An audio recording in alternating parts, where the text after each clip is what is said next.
Graça e paz para todos, seja bem-vindo a mais esse tópico desta nossa matéria, Antigo Testamento.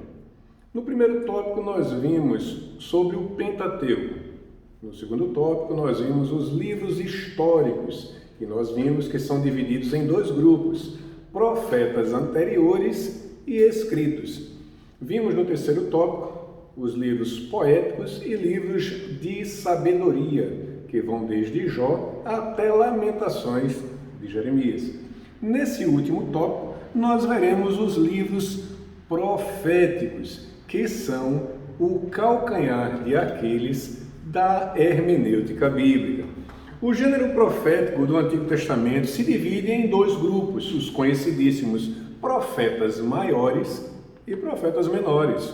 Conforme Gordon Fee e Douglas Stuart, os profetas menores são assim conhecidos porque são livros relativamente curtos. Além desta divisão em profetas maiores e profetas menores, os autores do livro Panorama do Antigo Testamento da editora Vida classificam quanto à fase de desenvolvimento em profecia pré-clássica, que é a profecia que vai desde a profecia pré-monárquica até o rei Jeroboão II, e profecia clássica, que engloba todos os demais livros proféticos da Bíblia.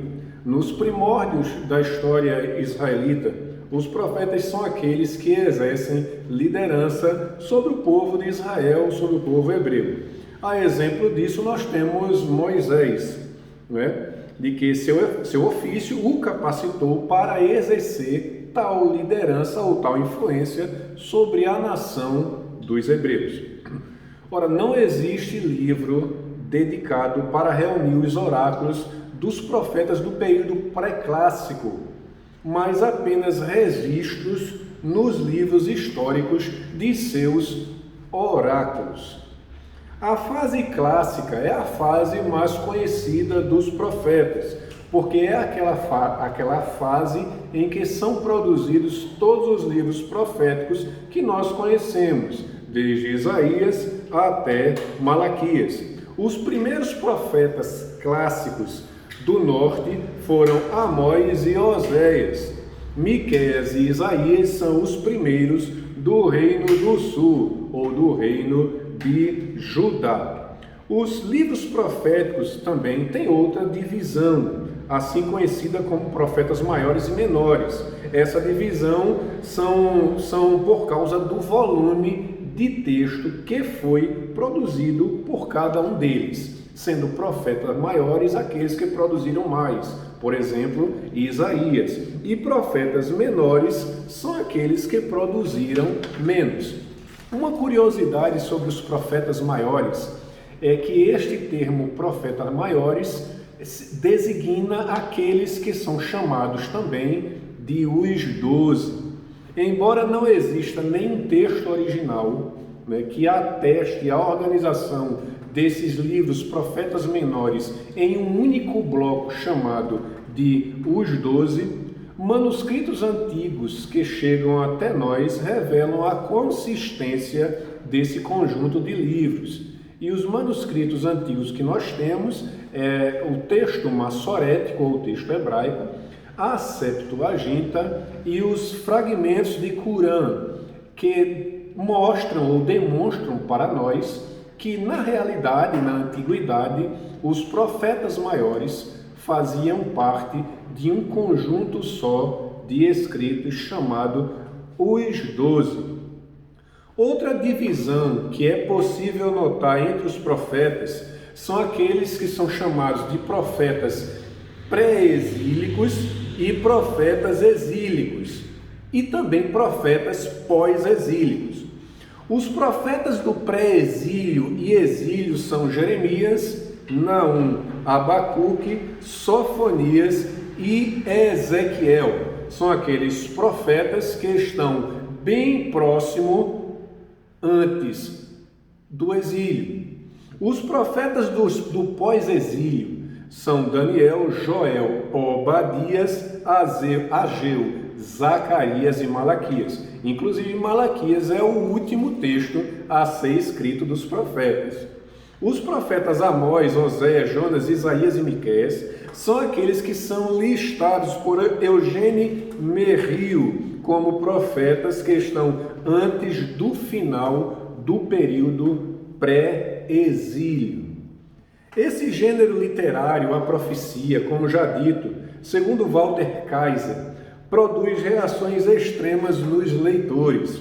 Luiz Berkoff, ele escreve que, no estudo da profecia, o expositor encontra alguns dos problemas mais difíceis de interpretação. Conforme Henry Winkler, em seu livro Hermenêutica Avançada, a interpretação de profecia é um assunto sumamente complexo, não tanto em virtude da discordância concernentes aos princípios hermenêuticos corretos, mas por causa das diferenças de opinião sobre como aplicar esses princípios. Concernente ao que está exposto, segundo Gordon Fee e Douglas Stuart, eles afirmam que devemos notar que os livros proféticos estão entre as partes mais difíceis da Bíblia para se interpretar, para serem lidas com entendimento. Realmente esse gênero ele apresenta várias dificuldades hermenêuticas, e uma delas é o fato de que o gênero profético ele é composto também de outros vários subgêneros.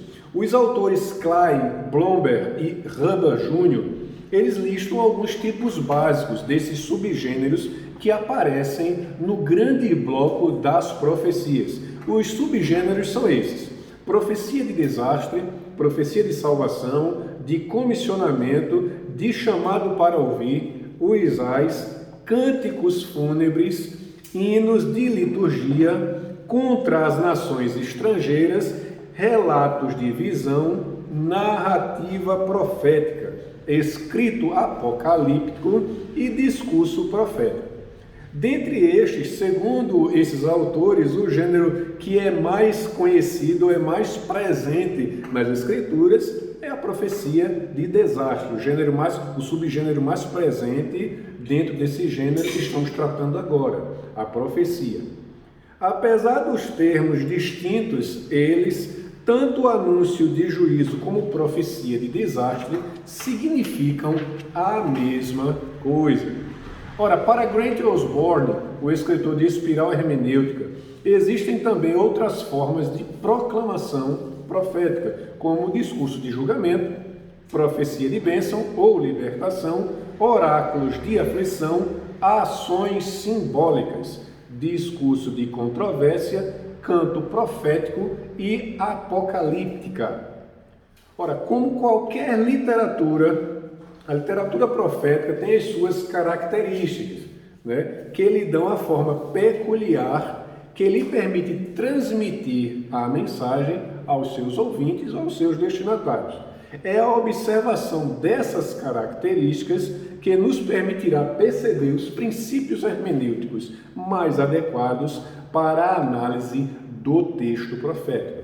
Eu espero que você tenha gostado desse tópico. Eu espero que você tenha gostado de todos os tópicos que nós abordamos até agora. Nós abordamos nessa matéria Antigo Testamento o tópico de Pentateuco, livros históricos, livros poéticos e sapienciais e livros proféticos. Aconselho você a não desistir, prossiga para que o teu crescimento seja evidente no reino de Deus. Que Deus nos abençoe.